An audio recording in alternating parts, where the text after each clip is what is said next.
اخباركم ايه يا جدعان؟ النهارده بقى هحكي لكم حدوته فيلم من اللي بيلعبوا بالاعصاب، صح؟ فيلم هايد اند سيك بتاع سنة 2005.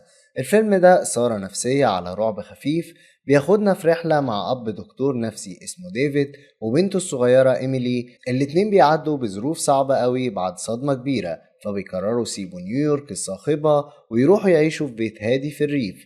يمكن الجو يتغير والحياة ترجع لطبيعتها. بس تفتكروا الهدوء ده حقيقي، ولا البيت الجديد والمنطقة الهادية دي مخبية وراها أسرار وكوابيس أغرب من الخيال؟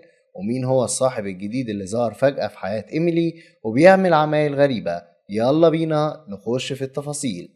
فيلمنا بيحكي حكاية بدايتها في أول يوم في السنة الجديدة جوه حديقة عامة في ولاية نيويورك. وبنشوف في الحديقة بنت صغيرة بتلعب على مرجيحة، ومامتها هي اللي بتزق المرجيحة، وعمالين يبصوا لبعض وهم بيضحكوا منسجمين على الآخر من اللحظة السعيدة اللي هم فيها دي.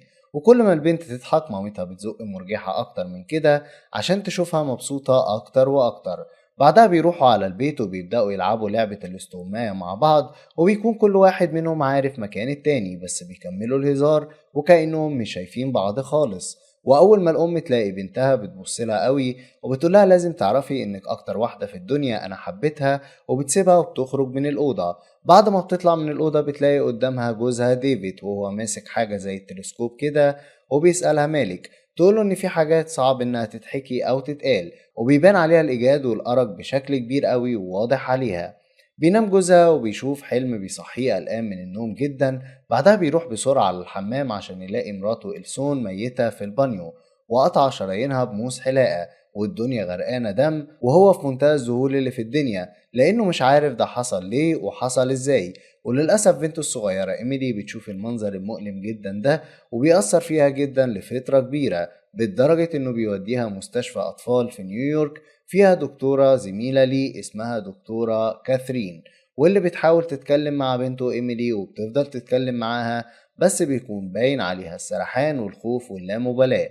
بيفكر ديفيد إنه يسافر بيها في الشمال في منطقة ريفية هادية، يمكن أعصابها تهدى وترتاح وترجع زي الأول تضحك وتلعب وتخف، لأنه متضايق جدا من تعبها ده. وفعلا بياخد عربيته وإيميلي وبيطلعوا على حتة هادية في نيويورك، وبيت هادي جدا يساعدهم على تخطي الصدمة اللي حصلت لهم بشكل أسرع وأحسن. بس برضو إيميلي كانت سرحانة طول الوقت ومش مركزة، وكان ديفيد دايما بيكتب ده في مذكراته بما إنه طبيب نفسي، بس للأسف مش عارف يعالج بنته ولا يساعدها بأي حاجة. باب بيتهم بيخبط بيلاقوا واحدة ست طيبة معاها مربة خوخ اسمها لورا، بتقول لهم إنها جارتهم ومبسوطة إنهم موجودين جنبهم هنا وهيفضلوا موجودين فترة كبيرة، وإنها موجودة لو احتاجوا منها أي حاجة، وبتعرفهم إن بيتها أقرب بيت ليهم. بعدها بينزلوا الشارع هو وإيميلي، وهو في البنزينة بيقابل ست أمورة قوي اسمها إليزابيث، والبنت اللي معاها بنت أختها إيمي. وتطلع إيمي شقية جدا وباين عليها إنها بتتحرك كتير قوي ونشيطة في نفسها، بس ديفيد بيرحب بيهم وبيسلم عليهم، وبعدها بياخد إيميلي علشان يرجعوا على البيت.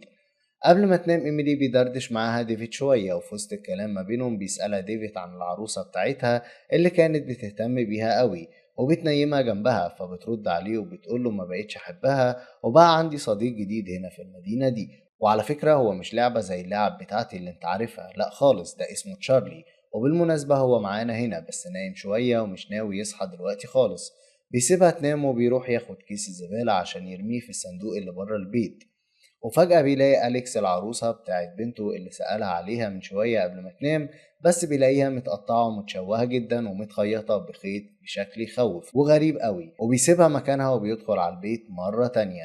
بيحاولوا ينزلوا يصطادوا بس بيرجعوا بسرعة، وبرضه نفس إحساس الملل موجود. بيدخل ديفيد ينام وبيحلم بكابوس يصحيه، وبيروح على الحمام يلاقي البانيو مليان وفيه كلام غريب مكتوب على الحيطة بشكل يرعب، وبيلاقي إيميلي واقفة على جنب هادية وساكتة وشكلها مريب قوي، وبيسألها انت اللي عملتي كده؟ بتقول له ابدا يا بابا، ده تشارلي يا بابا هو اللي عمل كده مش انا. بيتصل بصديقته كاسرين وبيرغي معاها شوية في حوار تشارلي اللي بنته بتتكلم عنه ومقتنعة انه موجود معاهم، وانهم بقوا صحاب وكل الكلام الغريب ده، وهو مش عارف يعمل اي حاجة. وبتقول له العيال خيالهم واسع وبيخترعوا كلام وحاجات كذب كتير، والألعن من كده انهم بيصدقوها وبيحاولوا يقنعونا احنا بيها. خدها على قد عقلها لحد ما ترجع احسن من الاول، وخلاص يا ديفيد الموضوع بسيط. وقتها بتوصل صديقة ديفيد اللي اسمها إليزابيث وبنت أختها اللي عاملة فيها طرزان صغير واسمها إيمي عشان يزوروا ديفيد وبنته. وبتكون مقابلة إيميلي لإيمي باردة جدا مهما حاولت إيمي إنها تجر كلام أو هزار أو أي حاجة مع إيميلي، بس إيميلي بتطلع إتمة قوي ومش وش صحوبية، وبتقول لها مش عاوز أصحاب في حياتي خالص، فهمتي ولا نقول كمان. بالليل ديفيد بيصحى على صوت براد شاي بيغلي على البوتاجاز، ولما بيسأل إيميلي بتقوله شارلي لسه خارج دلوقتي وعلى فكرة مش بيقبلك ولا بيحبك خالص. بيروح يكتب في مذكراته إن إيميلي لسه بتلعب استغماية مع تشارلي اللي محدش عارف طريقه ده. وفي وسط ما هو بيسجل النور بيقطع وبيسمع صريخ بنته وبيجري يدور عليها بيلاقيها في البدروم بتاع البيت وشكلها خايفة جدا ومش قادرة تنطق.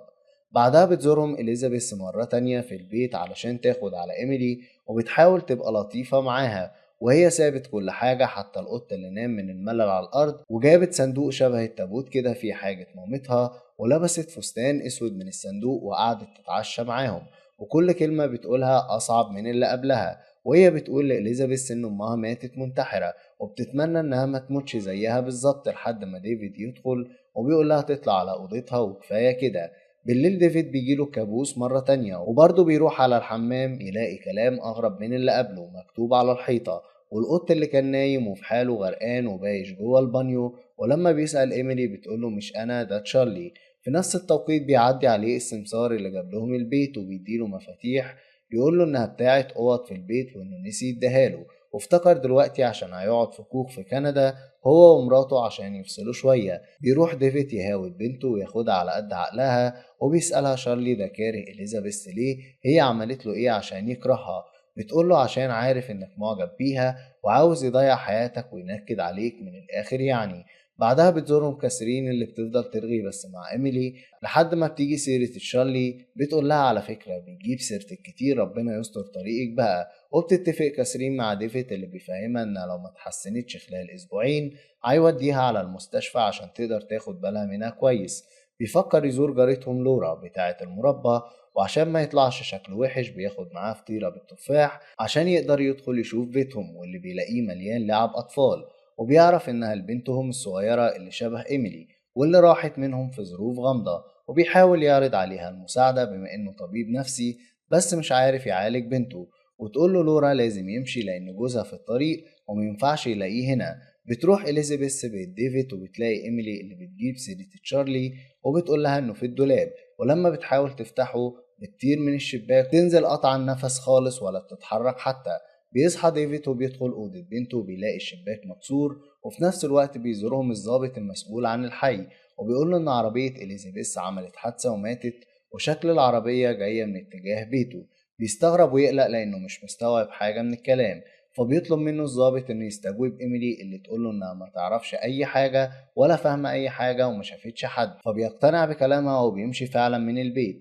لكن لما بيدخل ديفيد الحمام بيلاقي إليزابيث صديقته مقتولة ومتصفية في البانيو وغرقانة في دمها، وبيتجنن وبيسأل إيميلي اللي تحلف إنها ملهاش دعوة وإن تشارلي هو اللي عمل كل ده مش هي خالص. بيقفل باب أوضتها عليها علشان ما تخرجش، ولما بتحاول تفتح الباب بتلاقيه اتفتح لوحده ومفيش حد قصاد الباب. وبتحاول تتصل بالدكتورة كاسرين علشان تلحقها لأن أبوها مش هيقدر يحميها من أي حاجة.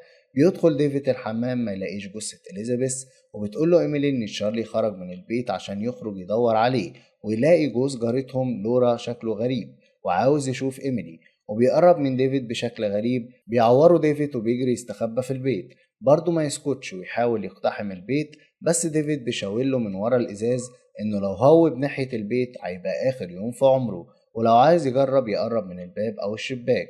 وبنكتشف إن تشارلي هو نفسه الدكتور ديفيد، وهو اللي قتل إليسون مراته إليزابيث صديقته، لأنه للأسف بيعاني من حالة عصبية صعبة جدا، انفصام أو اضطراب تعدد الشخصيات، بتخليه يعمل كل الجرائم دي بالبشاعة والقلب الميت ده.